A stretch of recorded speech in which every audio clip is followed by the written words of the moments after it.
Hello dear students, आज का हमारा टॉपिक है इंडियन पार्टनरशिप एक्ट 1932। जो हमारा इंडियन पार्टनरशिप एक्ट 1932 है, ये जो हमारा पहले कॉन्ट्रैक्ट एक्ट होता था 1872, उसी का ही ये पार्ट था अंडर सेक्शन 239 टू 266। इसके बाद फिर ये सेपरेट किया गया और ये 1 अक्टूबर 1932 से ऑल ओवर इंडिया में रेगुलेट हो गया। अब क्या है कि जनरली जो हमारा पार्टनरशिप से रिलेटेड जो भी हमारी प्रॉब्लम्स हैं या जो भी हमारे मैटर्स हैं, वो इंडियन पार्टनरशिप एक्ट 1932 के अंडर सॉल्व होते हैं। लेकिन जहाँ पर हमारा पार्टनरशिप एक्ट साइलेंट है, वहाँ पर हमारे कॉन्ट्रैक्ट एक्ट 1872 के रूल्स एंड रेगुलेशंस जो है वो आते हैं। सो स्टूडेंट्स, अब हमें ये पता होना चाहिए कि बेसिकली जो हमारी पार्टनरशिप है वो क्या है। सो पार्टनरशिप से रिलेटेड जो डेफिनेशंस है, सो वो कुछ डेफिनेशंस जो है वो हम करेंगे। तो जो पार्टनरशिप है उसका मतलब बेसिकली क्या है कि जब दो या दो से ज़्यादा पर्सन्स मिलजुल कर प्रॉफिट बेसिस पर काम करते हैं तो हम कहेंगे कि उन्होंने पार्टनरशिप को फॉर्म कर लिया है। सो इसके अलावा एक और डेफिनेशन मिस्टर हैने ने दी है और ये काफ़ी जो famous definitions you can say famous definition है कि पार्टनरशिप जो है उन डिफरेंट पर्सन्स में जो कॉन्ट्रेक्चुअल कैपेसिटी रखते हों। कॉन्ट्रेक्चुअल कैपेसिटी मीन्स कि वो पर्सन्स जिनके जो कि माइनर ना हो, साउंड माइंड वाले हों और जो एक्ट द्वारा डिस्क्वालीफाइड डिक्लेयर ना किए गए हों। एक प्रॉमिस है और जिसके अकॉर्डिंग वे प्रॉफिट बेसिस पर कोई बेसिक बिजनेस जो है वो करते हो, लीगल बिजनेस जो है वो करते हो। और अब हम अकॉर्डिंग टू सेक्शन 4 जो है वो डेफिनेशन करेंगे। According to section 4 of Indian contract act 1932 ये बताया गया है कि partnership is the relationship between persons who have agreed to share the profits of a business carried on by all or any of them acting for all। कि partnership क्या है? एक relation है उन पर्सन्स के बीच में जो कि प्रॉफिट को शेयर करने के लिए, एक बिजनेस के प्रॉफिट को शेयर करने के लिए एग्री हो गए हैं। और जो बिजनेस है या तो सभी के द्वारा कैरी किया जाएगा, सभी के द्वारा रन किया जाएगा, या फिर सभी की ओर से किसी एक के द्वारा जो है वो रन किया जाएगा। तो अब हम इसके फीचर्स की ओर जो है वो चलते हैं।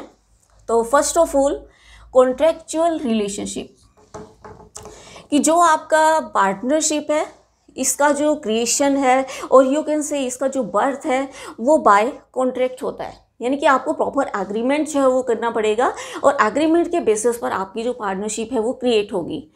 इसके लिए हम जो पार्टनरशिप डीड है वो मेंटेन कर सकते हैं और पार्टनरशिप डीड में प्रॉपर हमारे सारे रूल्स एंड रेगुलेशंस जो है वो रिटन फॉर्म में होंगे।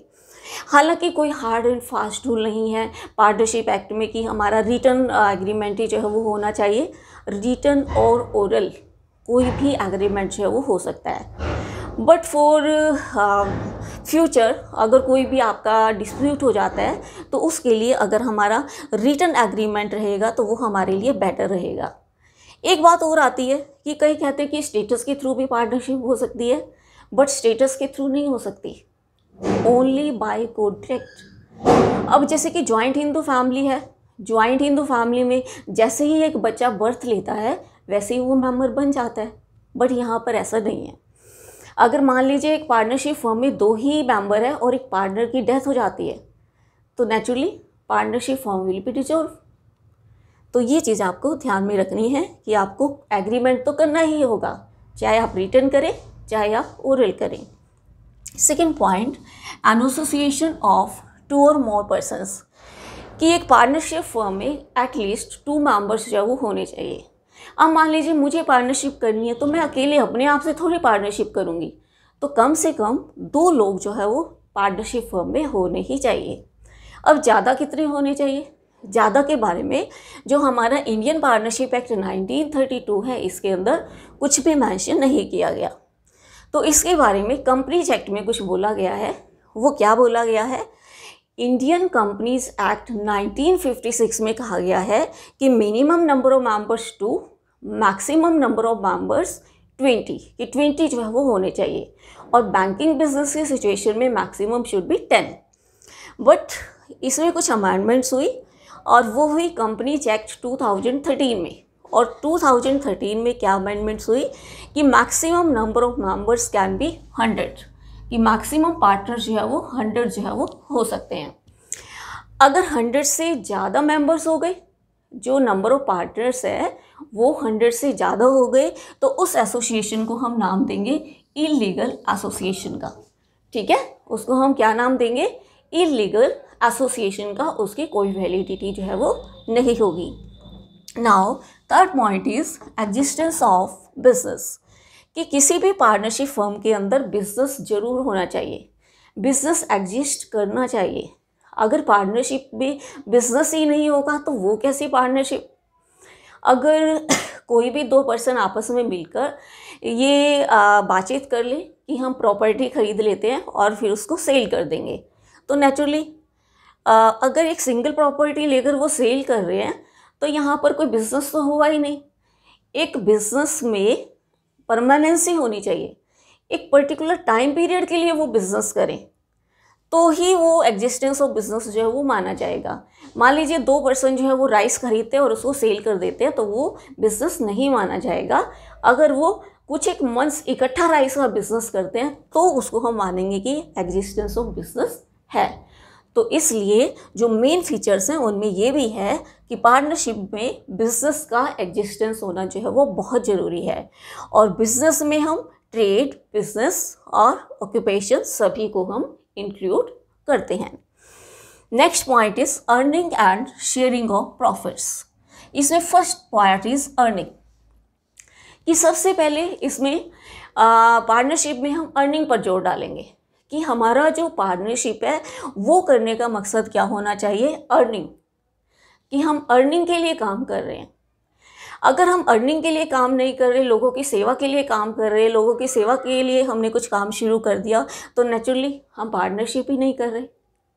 मान लीजिए दो फ्रेंड्स ने मिलकर एक शॉप जो है वो खोली है, एक राशन की शॉप जो है वो खोली है, ताकि लोगों को रीजनेबल रेट्स पर या नो प्रॉफिट नो लॉस के बेसिस पर सस्ते रेट पर अनाज है वो अवेल कराया जाए, तो नेचुरली इट मीन्स आपका जो पर्पस है वो अर्निंग पर्पस है ही नहीं। तो इसलिए अर्निंग पर्पस जो है वो होना चाहिए, तभी पार्टनरशिप जो है वो कहलाई जाएगी।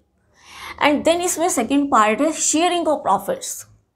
अर्निंग के साथ साथ शेयरिंग ऑफ प्रॉफिट्स भी होना चाहिए, यानी कि आप उस प्रॉफिट को डिस्ट्रीब्यूट भी करेंगे आपस में, आप सभी पार्टनर्स प्रॉफिट को डिस्ट्रीब्यूट भी करेंगे, ये चीज़ भी होनी चाहिए। यहाँ पर शेयरिंग ऑफ प्रॉफिट वर्ड तो लिखा है लेकिन शेयरिंग ऑफ लॉस नहीं लिखा। क्यों नहीं लिखा शेयरिंग ऑफ लॉस? क्योंकि कई बार सभी पार्टनर्स मिलकर किसी एक पार्टनर को लॉसेस से फ्री कर देते हैं, जैसे कि माइनर। तो इसलिए तो ये चीज़ हमने ध्यान में रखनी है कि प्रॉफिट शेयरिंग जो है वो ज़रूर होना चाहिए। इससे रिलेटेड एक केस है, फेमस केस कोक्स वर्सेस हिक्समैन। जो कोक्स वर्सेस हिकमैन का केस था, इसमें क्या कहा गया कि इस केस में कहा गया बेसिकली कि हमने ये ध्यान में रखना है कि जो शेयरिंग ऑफ प्रॉफिट है वो पार्टनर्स के बीच में होना चाहिए, ठीक है, ना कि अननेसेसरी आउटसाइडर्स के बीच में। कई बार क्या होता है कि हमें क्रेडिटर्स को देना पड़ता है प्रॉफिट का शेयर, कई बार हमें किसी पार्टनर की विडो को देना पड़ता है, कई बार हमें उसको डिबेंचर होल्डर्स को देना पड़ता, डिबेंचर होल्डर्स नहीं, किसी थर्ड पार्टी को देना पड़ जाता है। तो ये चीज़ें हमें ध्यान में रखनी होंगी, यानी कि पार्टनर्स ही आपस में शेयरिंग ऑफ प्रॉफिट करें, तभी आपकी पार्टनरशिप का पर्पस जो है वो पूरा होगा, तभी मेन फीचर जो है वो आएगा इसके अंदर। Next one is business carried on by all or any of them acting for all, कि जो पार्टनरशिप का जो बिजनेस है वो सभी पार्टनर्स के द्वारा भी किया जा सकता है और सभी में से एक के द्वारा भी किया जा सकता है। जैसे कि मैंने बताया कि A, B, C, D चारों के चारों मिलकर भी पार्टनरशिप बिजनेस कर सकते हैं और चारों में से एक को भी, सिंगल एक पर्सन को भी अपॉइंट किया जा सकता है कि आपने बिजनेस को रन करना है। देन लॉफुल ऑब्जेक्ट, कि जो पार्टनरशिप का बिजनेस है वो लीगल, और उसके अंदर जो ऑब्जेक्ट होना चाहिए that should be legal object. अगर मान लीजिए 2 या 3 पार्टनर जो है वो चोरी करने के लिए, डकैती करने के लिए, किसी का मर्डर करने के लिए इकट्ठा होकर जो है वो काम करे, तो ये ऑब्जेक्ट क्या है?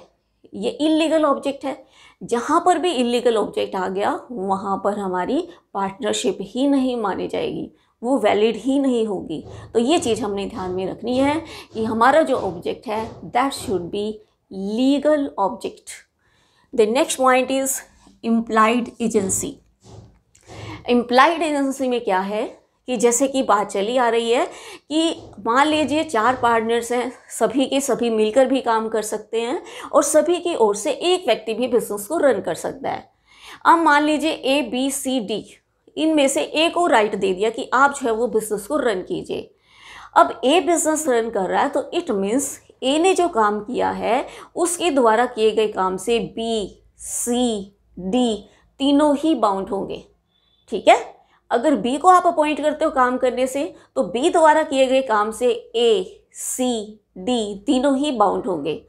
इट मीन्स ये एक इम्प्लाइड एजेंसी मानी जाती है। एक पार्टनर फर्म का ओनर भी माना जाता है और एक एजेंट भी जो है वो माना जाता है। गुड फेथ, तो जो आपका पार्टनरशिप फर्म है इसके अंदर जो सभी पार्टनर्स हैं वो उनको गुड फेथ जो है वो रखनी चाहिए एक दूसरे के प्रति। गुड फेथ का मतलब क्या है? अगर किसी भी पार्टनर को कोई भी पर्टिकुलर नॉलेज मिलती है, कहीं से कोई पर्टिकुलर इन्फॉर्मेशन मिलती है और उस इन्फॉर्मेशन का किसी भी पार्टनरशिप फर्म के बेसिक डिसीजन पर इफ़ेक्ट पड़ सकता है तो उसे सभी पार्टनर्स को बता देना चाहिए, ये उसकी ड्यूटी बनती है। ठीक है, इन गुड फेथ उसको काम जो है वो फर्म के अंदर करना चाहिए। इसके अलावा एक बात और इम्पॉर्टेंट है इसके अंदर कि पार्टनरशिप फर्म के अंदर सिर्फ एक पर्सन ही नहीं, सिर्फ एक इंडिविजुअल ही नहीं, बल्कि एक आर्टिफिशियल पर्सन यानी कि एक कंपनी भी पार्टनर जो है वो बन सकती है। ठीक है, एक इंडिविजुअल भी बन सकता है, पर्सन तो बनेगा ही, एक इंडिविजुअल भी बन सकता है, एक कंपनी भी बन सकती है, HUF का कर्ता भी मेंबर जो है वो बन सकता है पार्टनरशिप फर्म में। तो ये लोग पार्टनरशिप फर्म के मेंबर्स जो है वो बन सकते हैं। ये सभी स्टूडेंट्स को ध्यान जो है वो रखना चाहिए। तो जब हम ये देखेंगे कि पार्टनरशिप जो है वो एग्जिस्ट कर रही है या नहीं कर रही, तो ये सभी पॉइंट्स को ध्यान में रखेंगे। Okay students, stay home, stay safe, thanks.